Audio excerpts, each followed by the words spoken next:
Well, hello. My name is Angelle Wood, and this is Crime of the Truest Kind.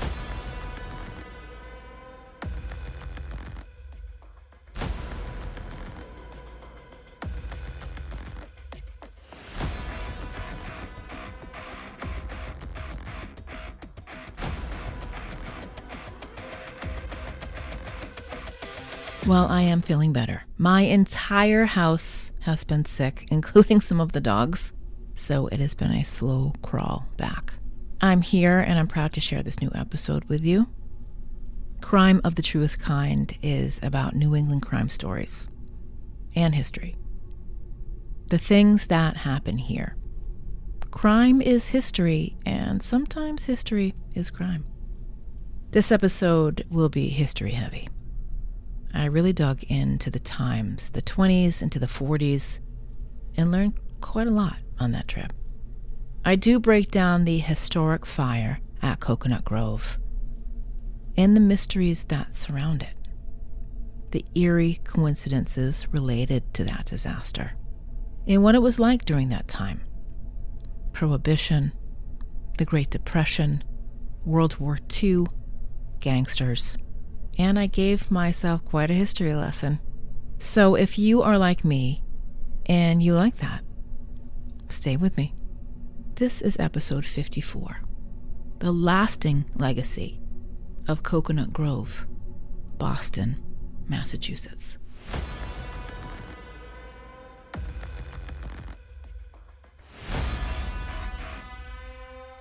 There's something that resonates with me and people like me.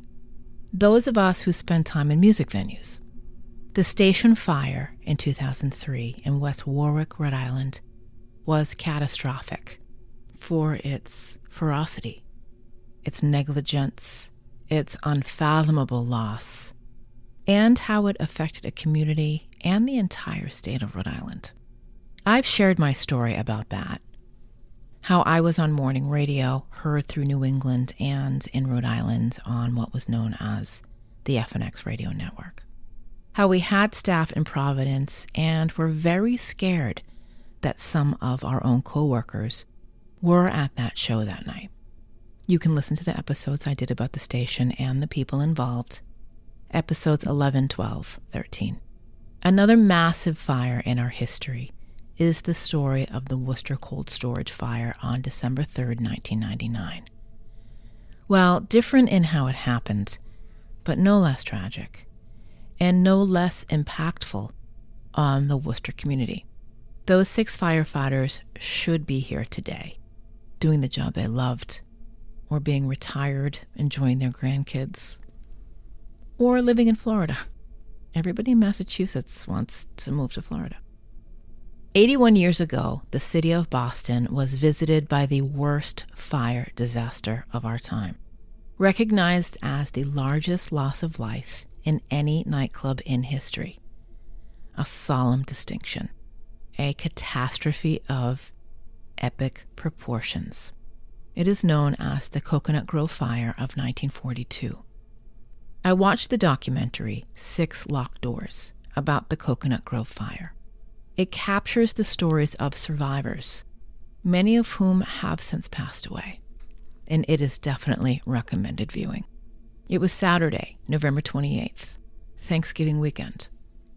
It was a big day at Fenway Park, where college football rivals, Holy Cross, and Boston College were facing off.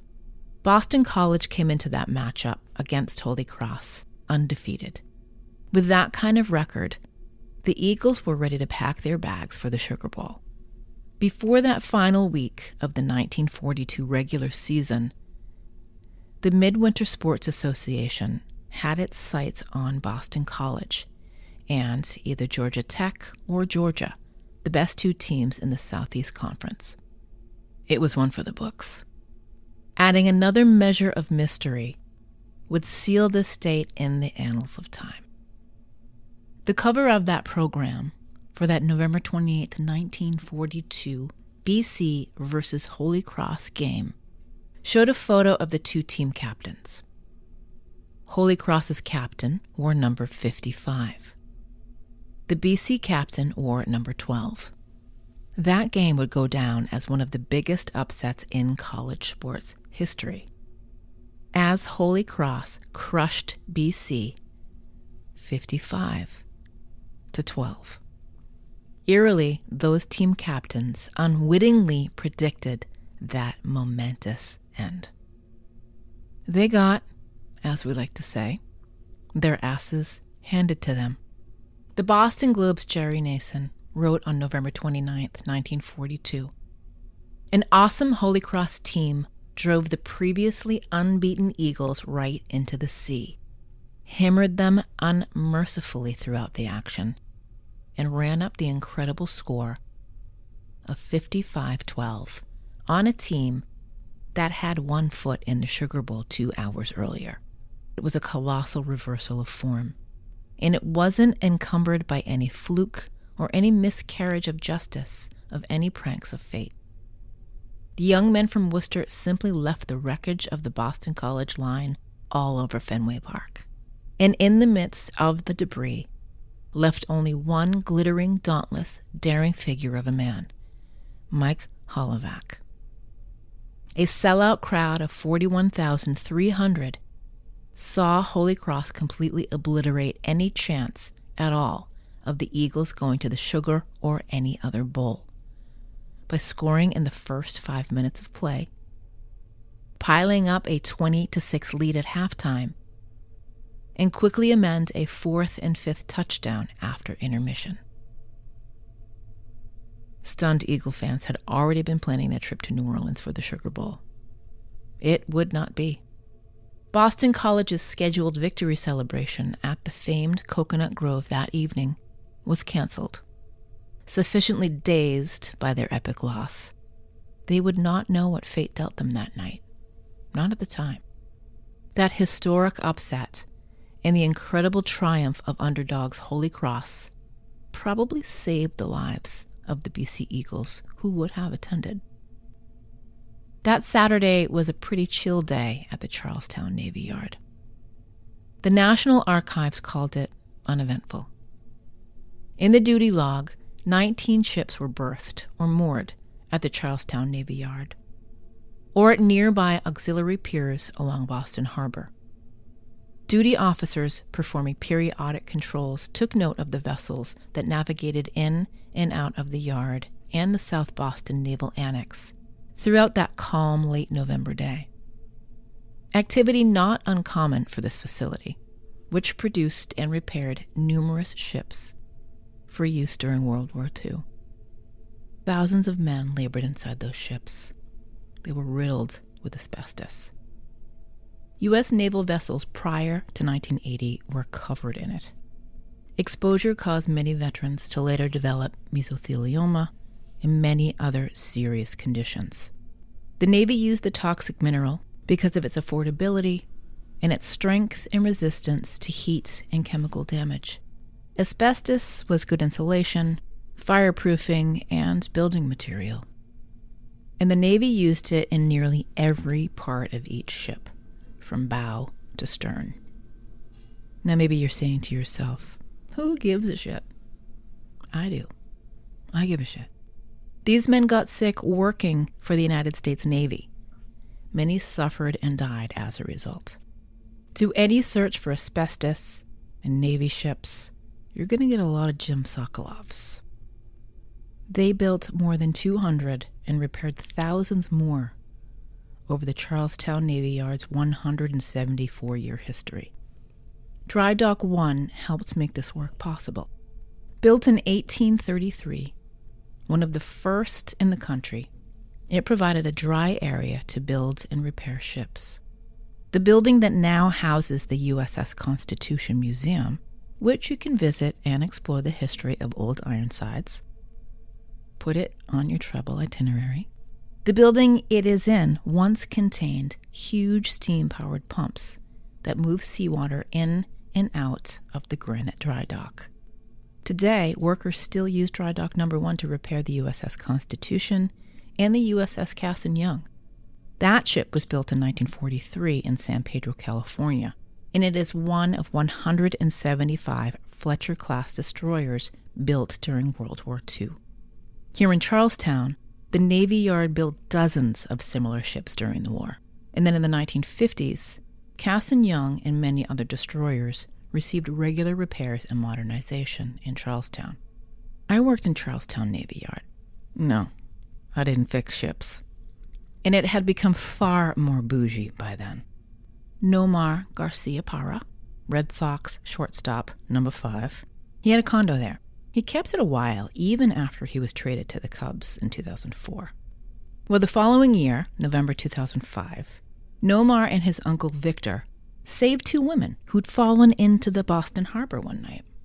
One woman fell, Nomar saw her, and ran to help. Then a second woman fell, bumping her head. Uncle Victor jumped from the balcony of their condo into the water 20 feet below. One of those women had a very large bump on her head and appeared to be unconscious for a moment. But when she came to, do you know what the first thing she said was? "Are you Noma?" Now, this has nothing to do with Coconut Grove, but I do love to tell you Boston stories when I have them. The men of the Navy Yard would be a part of history on that November night. Once the magnitude of this fire was realized, an urgent call for help was issued. Navy, Army, Coast Guard, National Guard personnel all called to assist in the evacuation and removal of the injured. It was nearly a year after the attack on Pearl Harbor, December 7th, 1941, and newspaper headlines were routinely full of news of the war in Europe and what was going on in the Pacific. And the war was raging. It would go on for another 3 years, finally concluding in September 1945.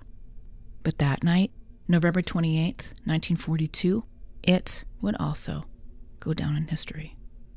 Despite the outcome of the BC Holy Cross game, it was Thanksgiving weekend, and many servicemen were looking forward to letting loose and forgetting about work for a while. Dinner, drinks, dancing, that was on their docket. And in Boston, the place to be and be seen was the famous Coconut Grove nightclub. Coconut Grove opened in 1927, 2 years before the start of the Great Depression. The Roaring Twenties were loudest on the New York Stock Exchange. Share prices rose to unprecedented heights. The Dow Jones Industrial Average shot from 63 in August 1921 to 381 in September of 1929. A series of disastrous events would follow. On what is forever known as Black Monday, October 28, 1929, the Dow Jones Industrial Average dropped almost 13% and continued to plummet. Federal Reserve leaders didn't agree on how to respond. The U.S. appeared to be headed for economic recovery following that stock market crash of 1929, until a series of bank panics in the fall of 1930 turned that recovery into the beginning of the Great Depression. By March 1933, the commercial banking system had collapsed. President Roosevelt, who had just taken the oath of office after beating Hoover, winning largely because of Hoover's handling of the economy, Roosevelt declared a national banking holiday. For an entire week, beginning March 6, 1933, all banking transactions were suspended in an effort to stem bank failures and ultimately restore confidence in the financial system. What it also meant is that Americans couldn't access their money in the banks. They couldn't withdraw any. They couldn't transfer any. They couldn't deposit any. We've heard those stories of old-timers stuffing their money in their mattress. Well, this is a reason why. Sweeping reforms would accompany the economic recovery, but not so fast. We got hit again. A double-dip recession, a re-recession in 1937. We saw something in 2008 that made our financial institutions nervous and brought out the economists and the historians to recall similarities between the recession of 2008 and the Great Depression, with special interest in that recession within a recession. Now, what could the new president do that could aid in this financial meltdown? What do people consume that could ramp up some sweet tax revenue? Well, in 1932, Franklin D. Roosevelt made a campaign promise. They all do. We've heard them. One famous one, read my lips, no new taxes. And I cannot do a George Bush imitation, and I'm very sorry. President George Herbert Walker Bush, the dad, he said it at the Republican National Convention in 1988 when he accepted the nomination. President Bush, by the way, born in Milton, Massachusetts. Many of the Bushes are New Englanders, really. Anyway, this isn't about the Bushes or politics, but the elder Bush would lose a second term to Bill Clinton, a Democrat from Arkansas, where some would say his no new taxes promise got left on the cutting room floor, so to speak. Roosevelt pledged to legalize alcohol on the campaign trail. Roosevelt was elected in a landslide, winning both the electoral vote and the popular vote, with 57% to Hoover's 39%. Hoover was pretty much booed out of town. Many believe he did not do enough to pull the U.S. out of the Great Depression. In fact, homeless encampments were called Hoovervilles. And the Hoover blanket? Well, it was an old newspaper or cardboard used by a homeless person for warmth. Oh, it was cruel, no doubt. President Roosevelt was inaugurated on March 6, 1933, after dealing with the banking crisis and the budget during the first week on the job. And then, on March 13th, he called on Congress to repeal Prohibition. On March 23rd, he signed the Cullen-Harrison Act, which amended the Volstead Act, permitting the manufacturing and sale of low-alcohol beers and wines, anything up to 3.2% alcohol by volume. On December 5th, 1933, the 21st Amendment was ratified, overturning the 18th Amendment that prohibited the manufacture, sale, or transportation of intoxicating liquors. Interestingly, though, the amendment didn't specifically outlaw the consumption of alcohol, though Prohibition was in effect designed to reduce drinking by eliminating the businesses that manufactured, distributed, and sold alcohol. The 18th Amendment to the U.S. Constitution took away license to do business from the brewers, distillers, vintners, and the wholesale and retail sellers of alcoholic beverages. Over time, Prohibition would make criminals out of a lot of regular people. The leaders of the Prohibition movement were alarmed at the drinking behavior of Americans, and they were concerned that the culture of drinking would spread. And Prohibition wasn't the success that the Anti-Saloon League or the Women's Christian Temperance Union had hoped. Women were strongly behind the movement.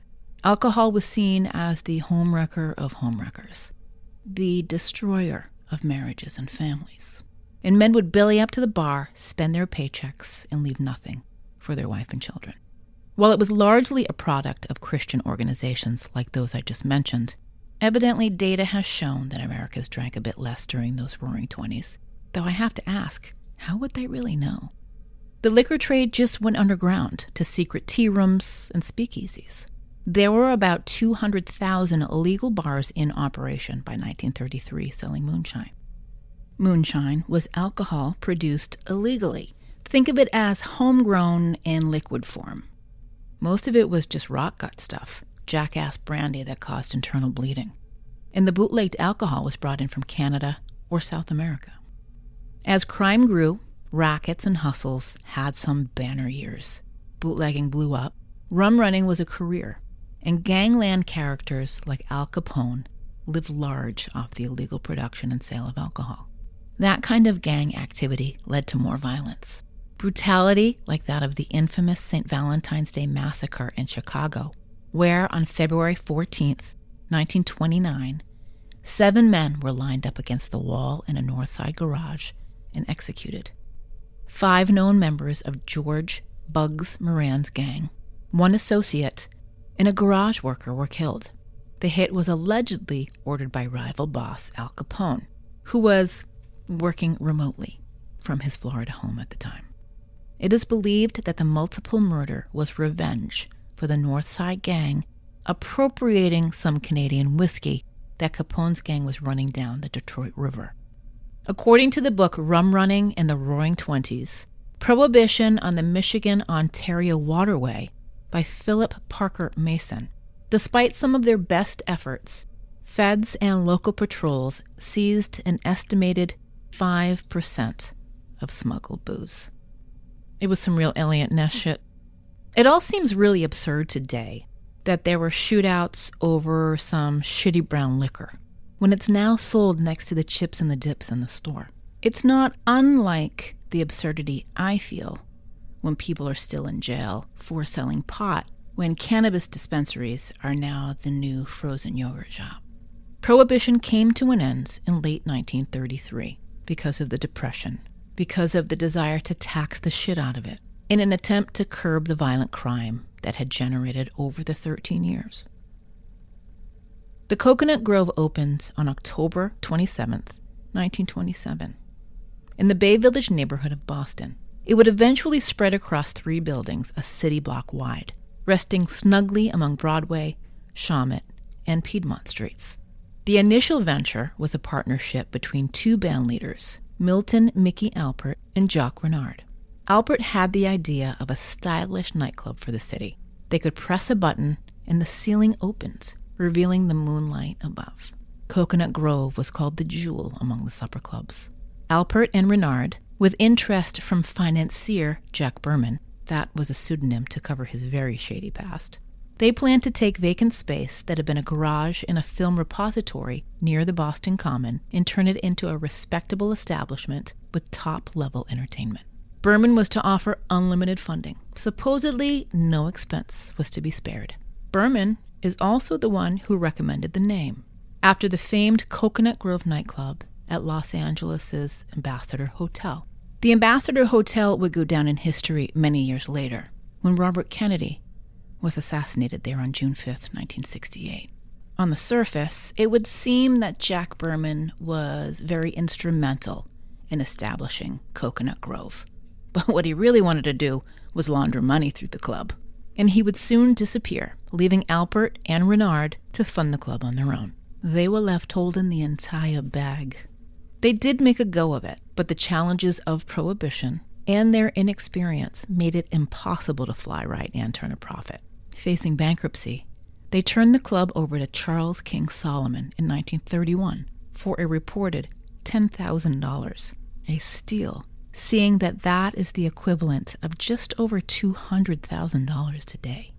Charles Solomon, born of the Russian Empire in 1884. Now he was Hollywood gangster. White suits, real beaut. He was called the King of Dope in some reports of the time. Resettling in Boston as a child, he was deep into a life of crime by his early 20s. Fencing stolen goods, prostitution, drugs. He was a bootlegger, built a speakeasy empire, and controlled gambling in New England. He did skirt a narcotics charge in 1922, but served 13 months of a 5-year sentence in Atlanta for witness tampering in his drug trial. He was a man always looking over his shoulder. He would bolt doors closed to prevent customers from leaving without paying. El dine and dash, the old chew and screw. He was also playing dirty, so the idea of limiting entry and exit might save him from being ambushed by rival thugs. Oh, and he was rum running, and he had a great deal of product at the Grove to show for it. His involvement was short-lived, though. On the night of January 24th, 1933, he left the Grove, pulling $4,600 in cash from the till, and headed to the Cotton Club on Tremont Street. There he partied with some dancers into the morning hours. When he got up to use the bathroom, men followed him in. Witnesses say they heard an argument about a double-crossing no-good rat. Does it get more Boston than that? It actually does. Hang on a second. Boston Charlie, as he is sometimes referenced, was heard saying something like, "You got my roll. Now what do you want?" That lore continued, with Boston Charlie staggering out of the bathroom, bleeding from 3 bullet holes. "The rat's got me," he said. He was rushed to Boston City Hospital, where he died. With his last breath, he cursed his killers. Those dirty rats. Killers he didn't snitch on, by the way. He's no rat. And that $4,600 was never found on him after he died. He had 80 cents, a diamond ring, and an uncashed check for $14 in his pocket. His occupation was listed as theater owner. And his age, 46. 3,000 people attended his wake at his home in Brookline, Massachusetts. One Boston Globe reporter described the scene as cops, reporters, photographers, lawyers, actresses, small fry racketeers, and little Caesars of gangland, who all kept their right hands in their right hand pockets and answered questions with the word scram. I have to laugh, it's just so funny. The murderers, they would be caught. Police found the getaway car 10 days later, abandoned in the woods in Foxborough, Mass. That's where Gillette Stadium is. It's where the Patriots used to win games. 3 of the men were acquitted. One, an ex-con, James Keats Coyne, who had worked at the Cotton Club as a doorman, was tracked down in Indiana. He pleaded guilty to manslaughter and robbery and got 10 to 20 years in prison. Another man, James Scully, a jury convicted him of robbing Solomon the night of his murder. He got 16 to 20. I'll be right back. Please support crime of the truest kind, and there are a number of ways to do so. Listen to the show. Tell your friends about it. Share it on social media. Leave a 5-star rating and review on Apple Podcasts. Go to the merch store. Buy some merch. Drop a tip in the jar. Give the dogs a bone. Really, my dogs are obsessed. Become a patron on Patreon, with 4 tiers starting at just $1. All links at crimeofthetruestkind.com. Upon Solomon's death, ownership was passed to his lawyer, Barnett Barney Wolanski. Solomon's wife gave him the club in lieu of attorney fees. Wolanski had a more traditional image for the club and expanded the property. He added the Melody Lounge, the Caricature Bar, and managed to transform its image from a gangland speakeasy to a reputable establishment for family celebrations and political fundraisers. He played up that tiki-style decor and pulled in more mainstream acts to play. And he brought in Mickey Alpert as the club's MC and entertainer. Wolanski cut a lot of corners, hiring underage kids for low-wage work and unlicensed servicemen for repairs. His idea of running a tight ship was to continue the Boston Charlie tradition of locking viable means of egress, concealing doors and windows, obstructing emergency exits. They all had a real preoccupation for patrons leaving without paying. He created the perception of a legitimate business, but he often bragged about his mob ties and his connection to Boston Mayor Maurice Tobin. So, the Cocoanut Grove was a popular haunt, with its glitz and glamour, sought out by the city's elite. Its posh interior, carpeting that made patrons feel like they were walking on air, blue velour hanging from the ceiling. But beneath the surface of that feigned respectability, Wolanski ran a shit business, ignoring safety codes, hiring children. Labor laws were very different in 1942, and going on the cheap wherever possible. The fake plastic palm trees that lined the venue, they were made of highly flammable materials. Canopies made of cheap cloth hung from the ceiling to create a feeling of ambiance. And Wolanski, he often bragged he didn't need to obey any codes. It was a hot spot in the city's social scene, the South Sea vibe, and constellation-painted ceilings. And it had that retractable roof feature. A convertible club. How cool is that? Patrons were treated to fine food, I guess. I didn't read one review on how it was. Finer folks and finest entertainment. It became known as a place where locals could be in the presence of famous performers or movie stars. Now, I would like to say with confidence that a young Frank Sinatra played the Grove in 1941, appearing with Tommy Dorsey's orchestra before he went solo. But I only read that in one place. No one else mentioned it. So maybe, I don't know. Also, it could be a reference to the Cocoanut Grove at the Ambassador in Los Angeles. Famous movie cowboy Buck Williams was at the Grove that night. He is one of the more popular topics of retelling from over the years.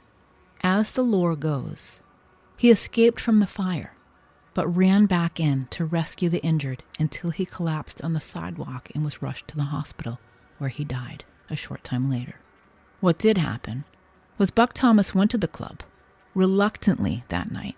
He attended a dinner in his honor, hosted by his agent, Scott Dunlap, despite feeling under the weather and tired from all the promotional stops he had made while in Boston as part of the tour to promote U.S. war bonds. He'd made a number of appearances during his time here. What did happen? He was seated among the VIPs on the terrace when fire spread rapidly through the dining room. Buck Jones was found slumped under his table, severely injured, a position that placed doubt on those stories of an initial escape and any rescue efforts. He was barely alive, rushed to the hospital, where he died of his injuries 2 days later. His agent, Scott Dunlap, who some of those rumors had Buck Jones attempting to rescue that night, Dunlap was seriously injured, but he did survive. Mickey Alpert sold off the burden of the Grove years before, but he would play a crucial role in the club's appeal as a premier entertainment destination. He was brought in as master of ceremonies and on stage that night like so many nights before. Sometime after 10 o'clock, Alpert, getting ready to introduce singer Billy Payne, saw a commotion break out. A barroom brawl? Oh no. When he turned toward the lobby, it was on fire, and people were scrambling to get out. In coverage of the fire, Billboard magazine described what witnesses said about those moments. Mickey Alpert, bandleader, urged the band to continue playing during the fire and keep a semblance of order, but the panic had begun, and he couldn't stop it. Alpert, the bands, and the chorus girls escaped through a basement exit. They got to safety only because they were familiar with the club. It is said that Mickey Alpert went back in and helped rescue 35 patrons. He suffered severe burns to his face and hands, but he survived. And singer Billy Payne, who was just about to start his performance as the fire broke out, he is credited with saving 10 patrons that night. He helped lead them into the walk-in refrigerator in the basement near the Melody Lounge. Think of it as a really cold panic room. So, what happened? On that Saturday night after Thanksgiving 1942, more than 1,000 patrons packed into cocktail lounges and the dining room. We know that Boston College's epic loss earlier in the day bummed the team out so badly they canceled their scheduled celebration. The club had no trouble filling those seats. Of the many revelers were servicemen. They were awaiting deployment to ship out and serve in World War II. Some were leaving the next day. People were lined up to get in, and at 10 o'clock, they shut the doors. No one else was let into the club. Around the same time, someone seated in the Melody Lounge in the club's basement unscrewed a light bulb that was in a painted cocktail shell on the wall. One of the theories is that one of those servicemen was getting romantic with a lady friend and wanted to dim the light. The place was mobbed. There would be no privacy. An eyewitness shared a different story, and I will get to that. The bartender saw the bulb was out. He asked a busboy to take care of it. That busboy was 16-year-old Stanley Tomaszewski. It was too dark to see, so he lit a match to fix that bulb. That is when eyewitnesses said they first spotted fire in a decorative fake palm tree. One woman, Joyce Spector, whose account is featured in the documentary 6 Locked Doors, said decorations went up like crepe paper. And to everyone's shock, the fire raced across the ceiling in the lounge, the ceiling that was covered with that blue cloth material. While this is happening, the floor show is about to begin. Within 8 minutes, that small flame grew, fueled by highly flammable decor, spreading up the stairs, through the foyer, pulled into the caricature bar by an exhaust fan. Simultaneously, the oxygen-hungry blaze gained strength, like a bed of slithering serpents conquering their prey. They move into the main dining room, first reaching the canopy-covered terrace where the VIPs are seated, across the dance floor, through the passage into the new cocktail lounge in the rear of the venue. A supercharged fireball from the passageway hits the lounge like a blowtorch, and multiple guests are incinerated. Patrons are panicked. Shouts of "Fire, fire" ring through the billowing smoke. No one can think or contemplate where to go or what to do. People are crawling on the floor to escape the smoke. In this building that is double its legal capacity, it is pure chaos. And then, darkness. All the lights went out. Rooms fill with acrid black smoke. In the dark, people try to leave the way they came in. Terrified, they crowd into one another. Some patrons die where they sit. The noxious air had other plans. Firefighters respond and start to break into the building on all sides. Locked doors and piles of bodies in the entranceways on Piedmont and Broadway exits hamper rescue and recovery. The movement of this fire and the volume of carbon monoxide gas generated by the lack of oxygen was accelerated by the narrow width of the stairway, just 4 feet wide, which acted like a chimney, adding a draft of suction to the room below. That narrow stairway out of the basement lounge, bolted exits, obscured doors, windows concealed with false walls and blackout curtains, inside swinging doors, and the front entrance's revolving door prohibited people from reaching safety. That entryway became a death trap. The entire building was. Witnesses spoke of hearing a poof in the foyer area, a flashover. And 50 years after the disaster, a former Boston firefighter's research revealed the presence of methyl chloride, a highly flammable gas used in refrigeration because of the wartime shortage of Freon.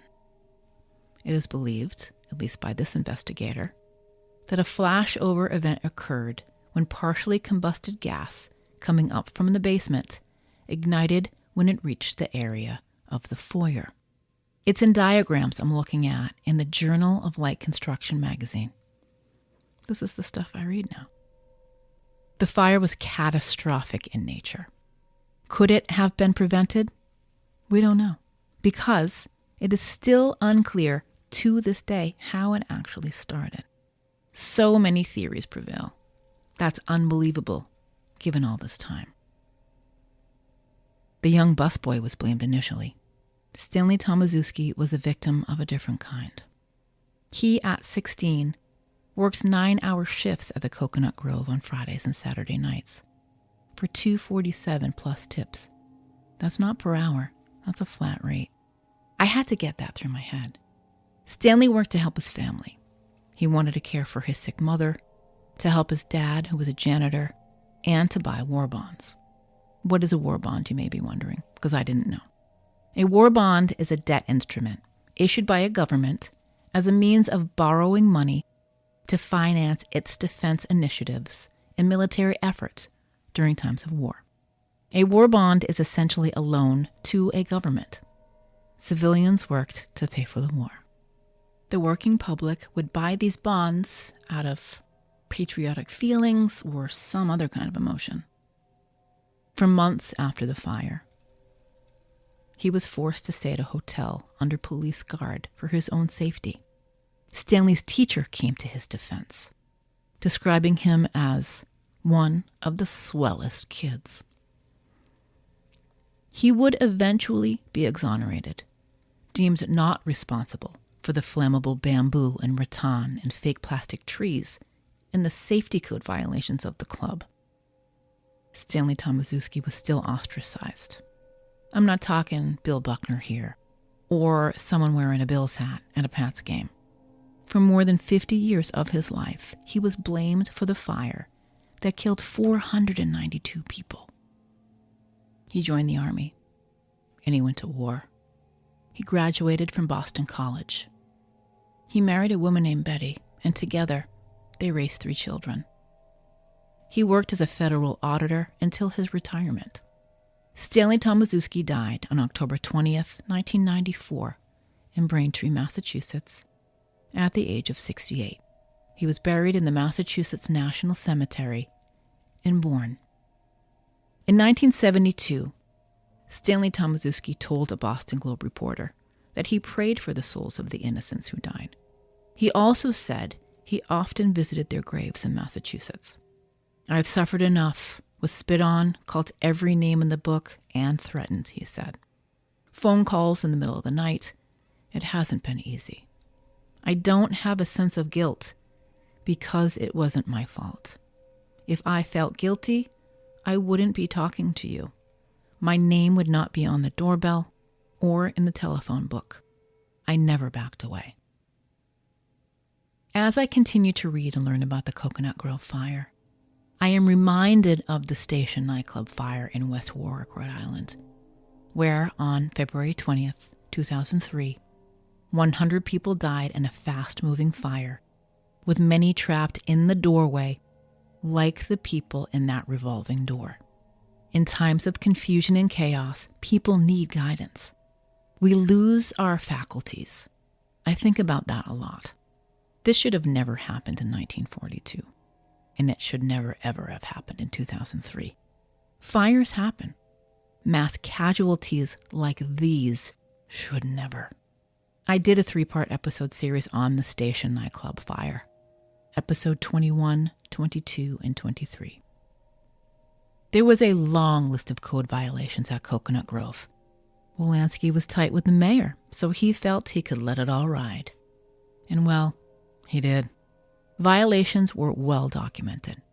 Significant overcrowding, 1,000 people in a building designed for 460, blocked and locked exits, doors swinging inward, open flame, flammable interior finishes, the lack of exit signs and emergency lighting, blocked egress, and electrical work was subpar, done by unlicensed workers. The Cocoanut Grove fire led to many safety changes. Building codes were amended in the city and elsewhere. Revolving doors would be outlawed, but would later be reinstated, provided a revolving door is placed between 2 outward opening exit doors. Think about that every time you walk past a hotel, a government building, a department store. It's all because of Cocoanut Grove. Exit doors needed to be clearly marked, be unlocked from within, and free from blockage by screens, drapes, furniture, business supplies. The use of non-combustible decorations and building material was ordered. Now that's part of the Station nightclub story. The soundproofing at the Station nightclub was combustible. The owners of the club will argue they were told it was fireproof. The placement of emergency lighting and sprinklers was ordered. New requirements for exit signs meant they had to be lit up at all times with independent electrical sources and be visible through thick smoke.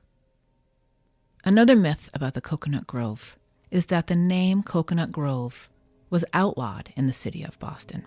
That didn't actually happen. But no business since the fire has tried to use the name Cocoanut Grove. Although, when Bunratty's in Allston changed hands in the early 1990s, they renamed it Melody Lounge, after the Melody Lounge, where a terrible mass casualty event took place. Is that like naming your boat the Titanic? It's stupid. And it definitely crushed the vibe at the former Bunratty's. That, and the fact that Abel Harris was shot and killed there in 1987. I cover his story too, episode 20. What's more astounding than someone naming their music venue Melody Lounge in the city where the worst nightclub disaster took place is that the cause of the fire is still inconclusive. How can that be? Not unlike the Boston Marathon bombing in 2013, victims were transported to hospitals in any way possible.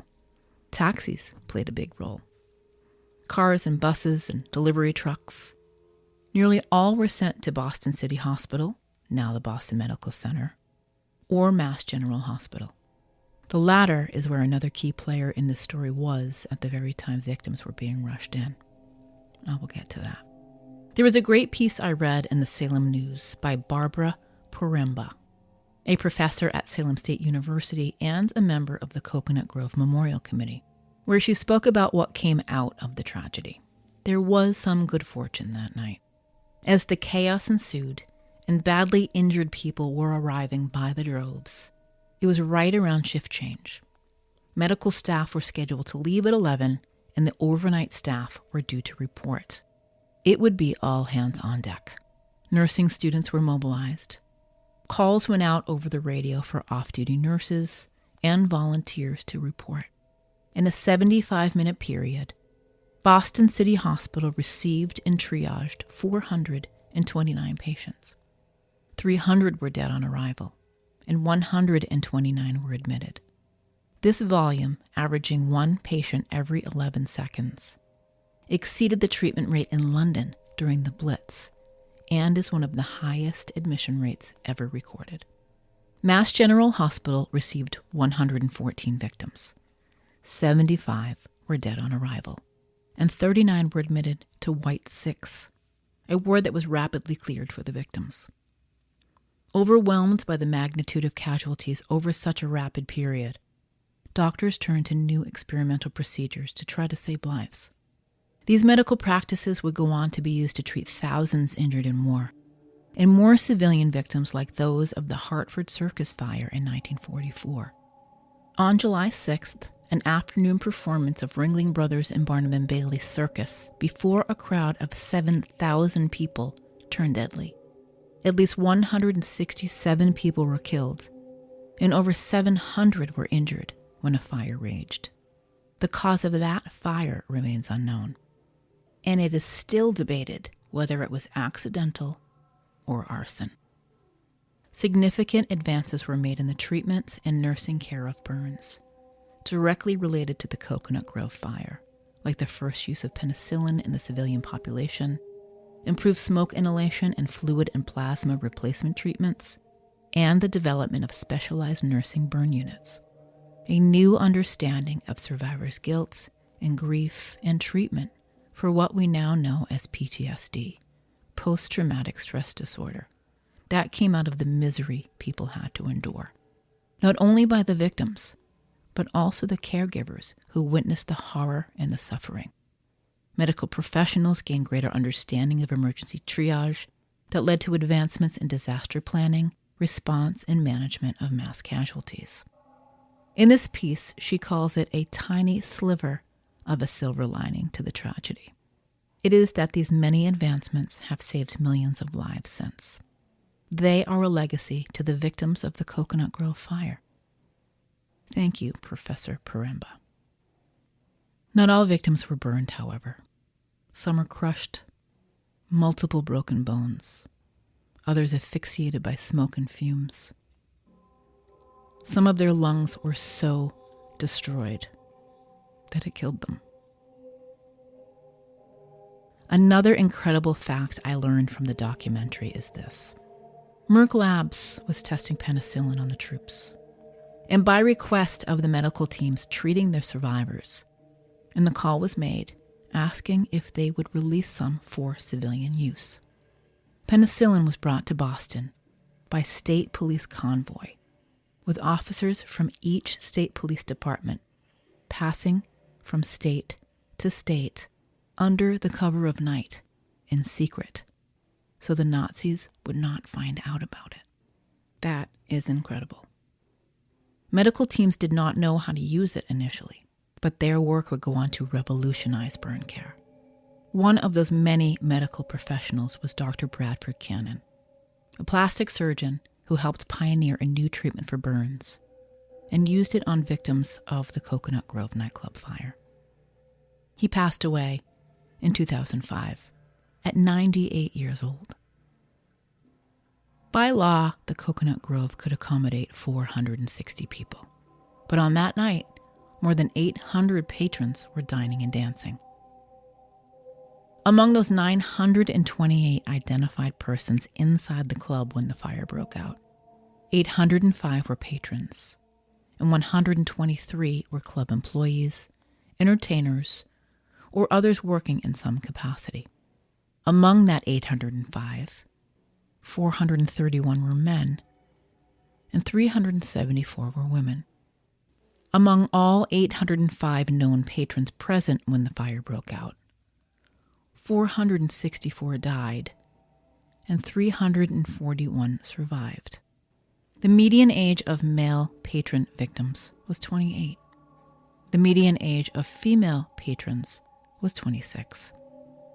Of the 26 non-patrons who died as a result of the fire, 17 were club employees, 6 were entertainers, 2 were passing rescue workers who are not counted among that 928 inside the club, and 1, Carol Libby Cohen, age 25, from Dorchester.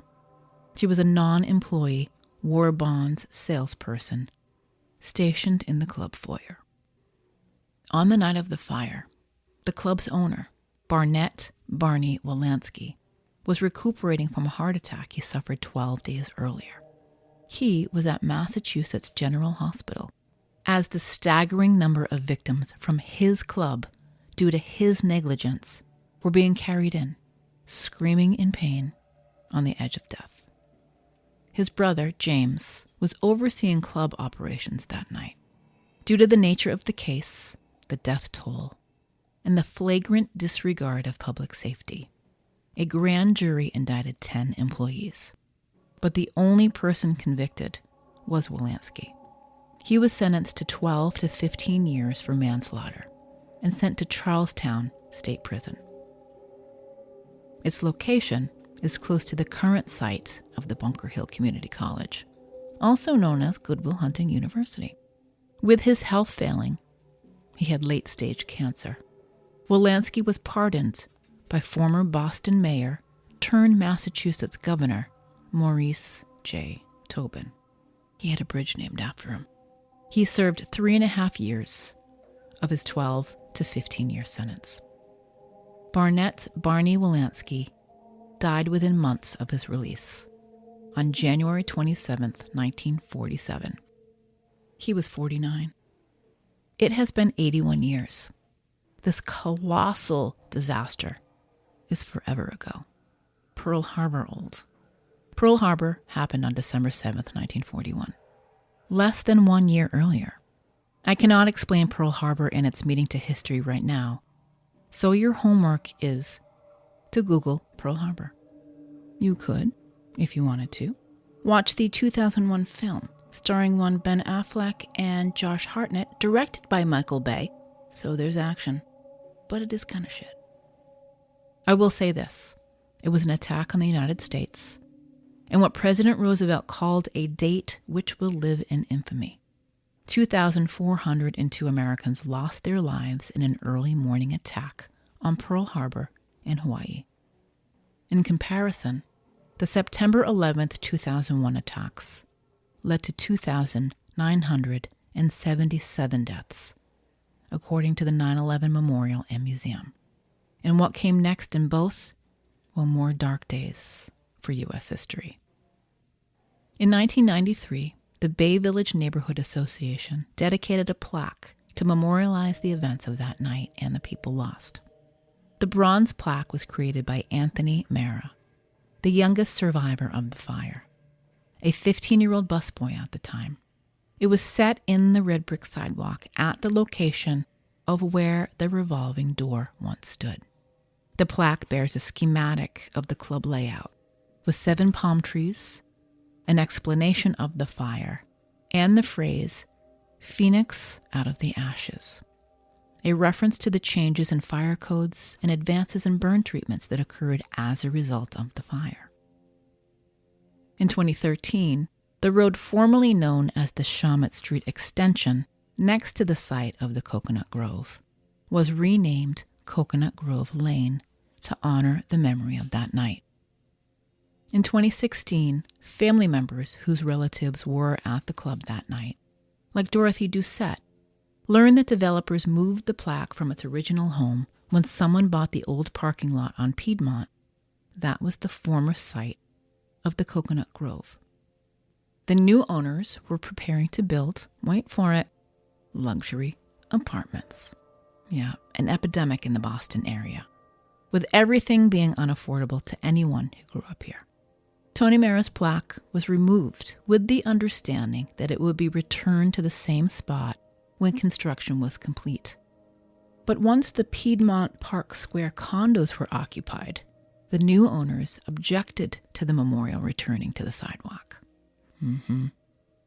Someone among the new condo owners wrote to the Bay Village Neighborhood Association that only a small portion of our building overlays the site of the club, and we now occupy these homes with our families as part of the Bay Village Association, and we would like to enjoy our homes in peace, without tragic memories, hanging wreaths at our doors, and tourists peeking into our houses.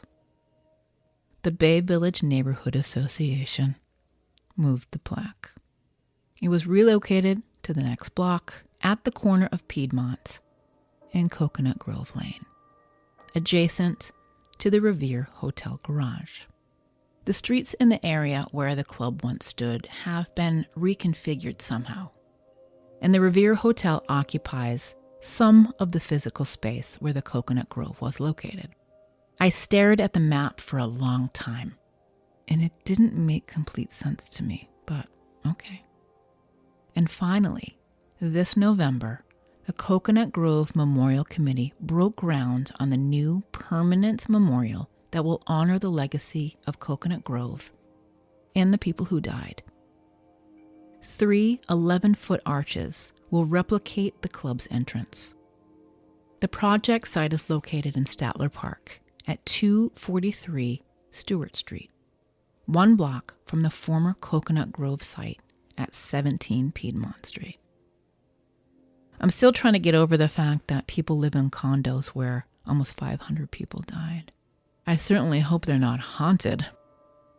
There are 2 remaining living survivors of the Cocoanut Grove fire.